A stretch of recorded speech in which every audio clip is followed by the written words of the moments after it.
नमस्कार दोस्तों, कैसे हैं आप? स्वागत है आपका आपके यूट्यूब चैनल सुपर टीच में। दोस्तों, राष्ट्रीय स्वास्थ्य मिशन मध्य प्रदेश द्वारा राष्ट्रीय मानसिक स्वास्थ्य कार्यक्रम के अंतर्गत टेली मानस सेल हेतु संविदा काउंसलर के चयन के लिए भर्ती निकाली गई है, जिससे संबंधित सारी इन्फॉर्मेशन आज के इस वीडियो में हम देने वाले हैं। दोस्तों, इस वीडियो में आपका आवेदन कैसे होगा, कितने पद निकाले गए हैं, आयु सीमा क्या निर्धारित की गई है, शैक्षणिक योग्यता क्या मांगी गई है, आपके आवेदन की प्रारंभिक तिथि, अंतिम तिथि, सारी इन्फॉर्मेशन हम इसमें देखने वाले हैं। चलिए शुरू करते हैं और सबसे पहले देखते हैं राष्ट्रीय स्वास्थ्य मिशन मध्य प्रदेश के अंतर्गत टेली मानस सेल हेतु संविदा काउंसलर के पद के लिए एमपी ऑनलाइन के वेब पोर्टल के माध्यम से आवेदन आमंत्रित किया जा सके।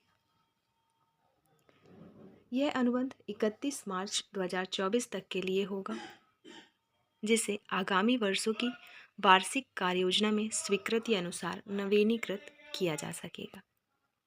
संविदा काउंसलर के कुल 17 पदों के लिए ये भर्ती निकाली गई है।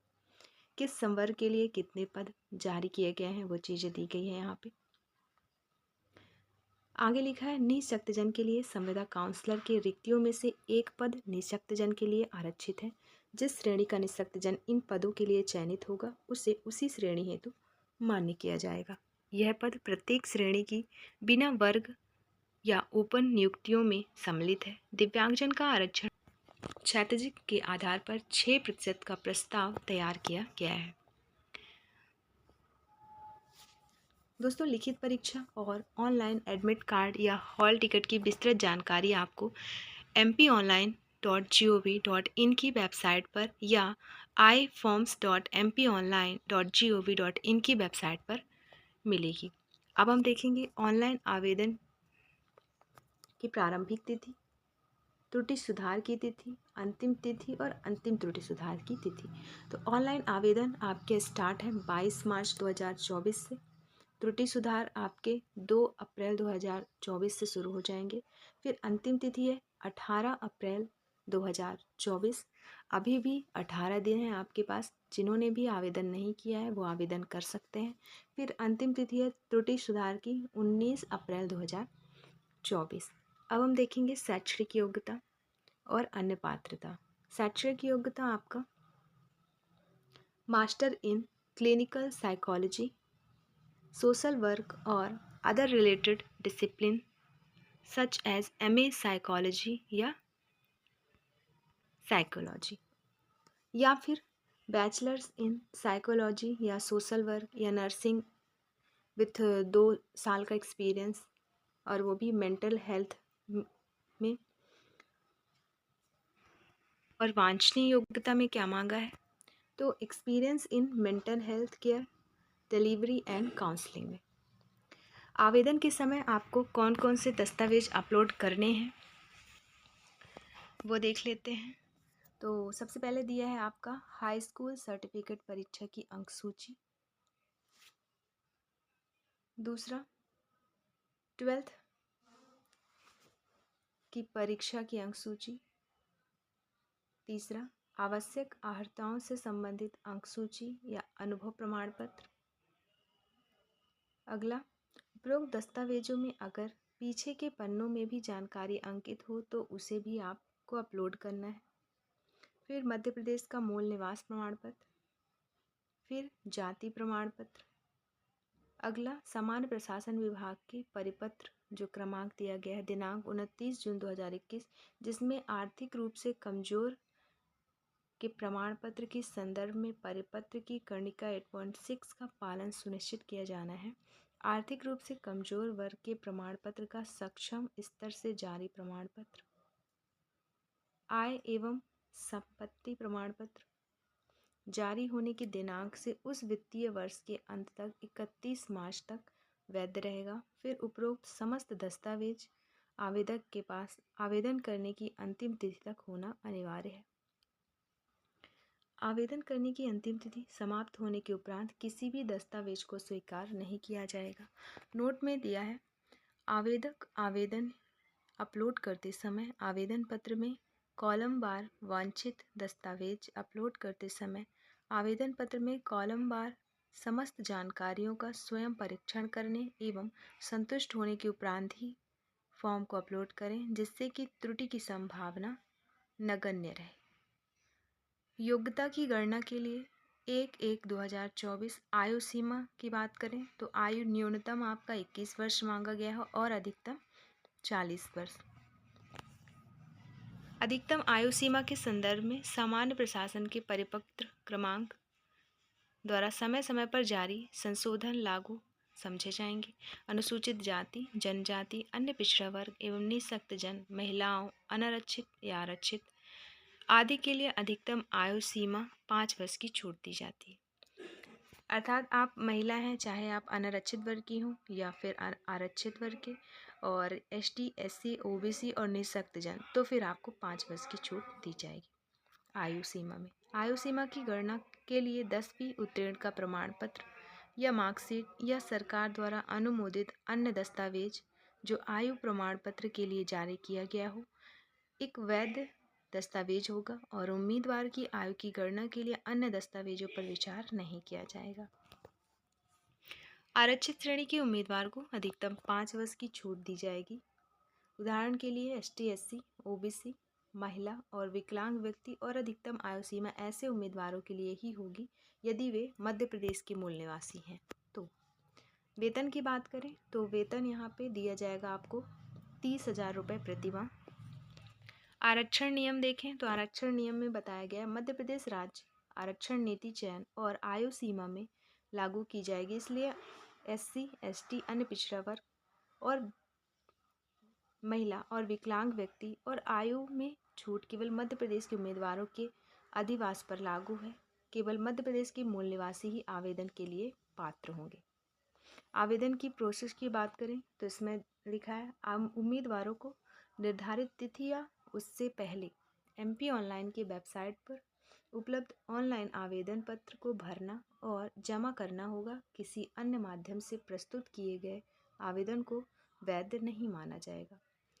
अगला, उम्मीदवारों को आवेदन पत्र जमा करने से पहले निर्देशों और दिशा निर्देशों को ध्यान से पढ़ने की सलाह दी जाती है। नेक्स्ट, आवेदकों को आवेदन पत्र में सभी अनिवार्य जानकारी प्रदान करना आवश्यक है। अगला, आवेदन में अपूर्ण विवरण या हस्ताक्षर या सहायक दस्तावेजों के साथ तस्वीर के बिना प्रस्तुत आवेदन खारिज कर दिया जाए। अगला, आवेदकों को यह सुनिश्चित करना होगा कि सभी विवरण सही तरीके से भरे गए हैं और समापन तिथि से पहले ऑनलाइन सफलतापूर्वक जमा किए गए हैं। आवेदकों को यह सुनिश्चित करना होगा कि आवेदन पत्र पर आवेदक का स्टेटस सफलतापूर्वक सबमिट किया गया है। आधे भरे हुए आवेदनों को अपूर्ण माना जाएगा और उन्हें अस्वीकार कर दिया जाएगा। अगला पॉइंट है, एक बार आवेदन फॉर्म जमा हो जाने के बाद किसी भी जानकारी में बदलाव या सुधार के लिए अनुरोध पर विचार नहीं किया जाएगा। हालांकि जांच परिणाम के प्रकाशन के बाद यदि जांच परिणाम और उनकी स्थिति के बारे में कोई प्रश्न होगा तो उम्मीदवारों को उनके प्रश्न प्रस्तुत करने के लिए 10 दिन दिए जाएंगे। जांच समिति उसी के लिए बनाए गए ऑनलाइन मॉड्यूल पर प्रश्न की प्राप्ति के 4 कार्यकारी दिवसों के भीतर उम्मीदवारों के प्रश्न का जवाब देगी। जांच समिति के निष्कर्ष के आधार पर उम्मीदवार की जांच टिप्पणी बदल सकती है। अगला, सुधार अवलोकन अवधि के बाद जन्म तिथि श्रेणी जैसे SC, ST, OBC, EWS, PWD आदि में सुधार के लिए अनुरोध पर विचार नहीं किया जाएगा। इसके संबंध में कोई भी संचार मान्य नहीं हो।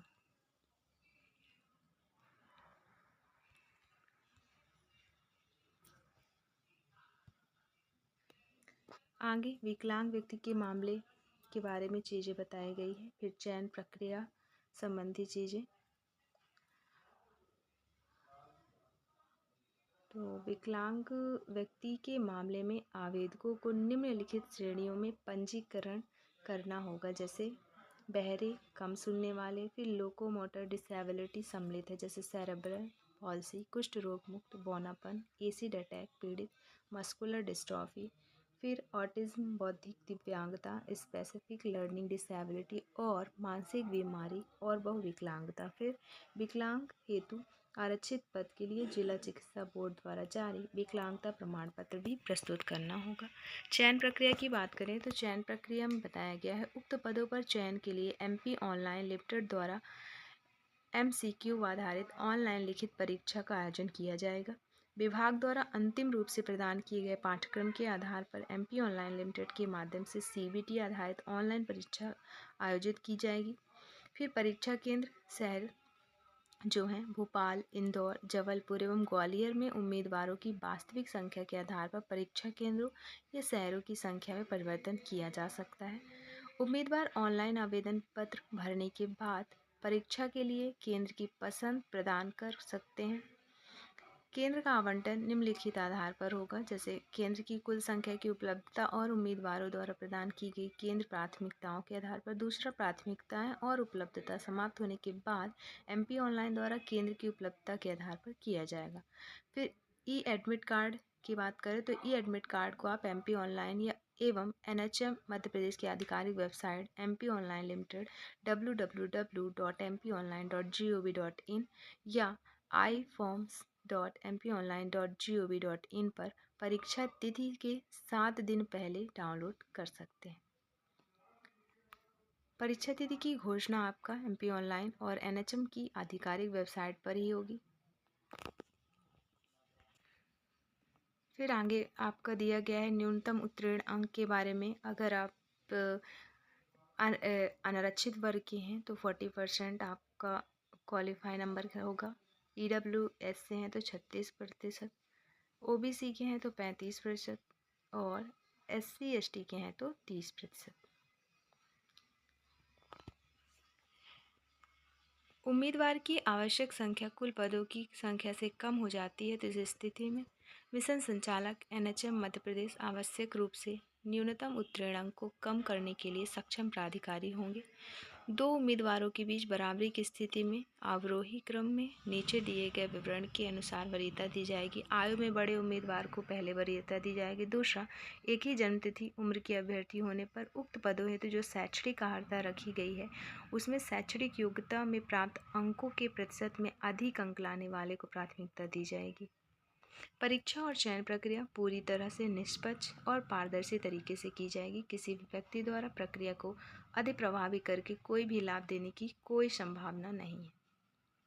इसके अलावा रद्द करने का अधिकार या निहरता अभ्यर्थता रद्द करने के अधिकार में क्या क्या चीज़ें बताई गई है, जैसे लिखित परीक्षा साक्षात्कार में किसी का सहयोग प्राप्त किया जाने पर आपको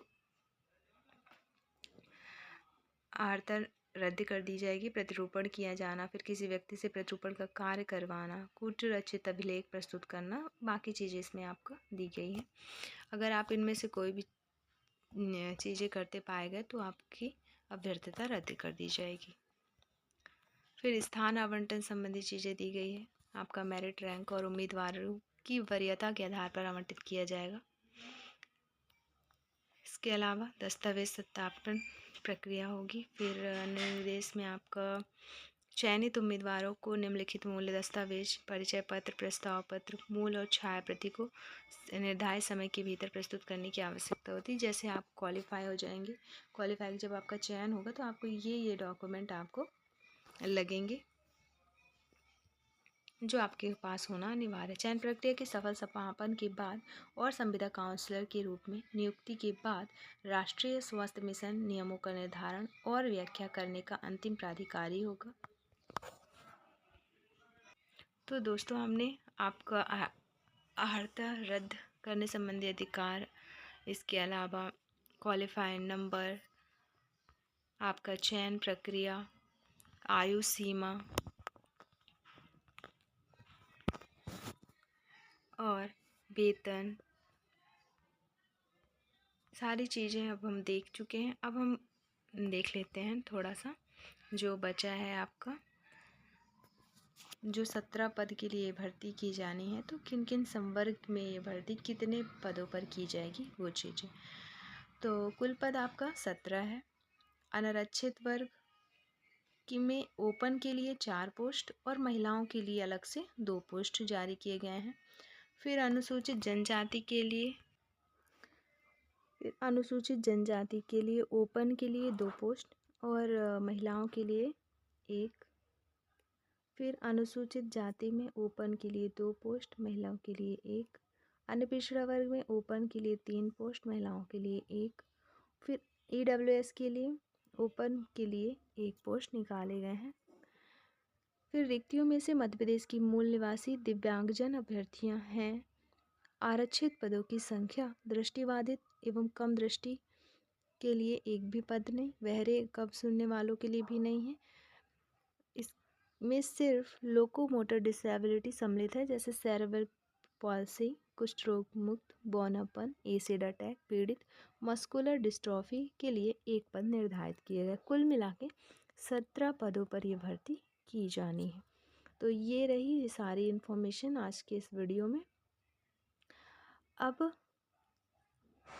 ऐसे ही वैकेंसी से रिलेटेड सारी इन्फॉर्मेशन हमारे इस यूट्यूब चैनल सुपर टीच के माध्यम से समय समय पर दी जाती है। दोस्तों, वीडियो अच्छी लगी हो तो लाइक शेयर और सब्सक्राइब ज़रूर करें, और अगर आप हमारे चैनल पर नए हैं तो सब्सक्राइब कर लें। वीडियो देखने के लिए आपका बहुत बहुत शुक्रिया। और अगर आपको ये PDF चाहिए तो वीडियो के नीचे डिस्क्रिप्शन बॉक्स में टेलीग्राम चैनल की लिंक दी गई है, जिसे आप ज्वाइन कर लें और PDF वहाँ से आपको डाउनलोड कर सकते हैं। धन्यवाद।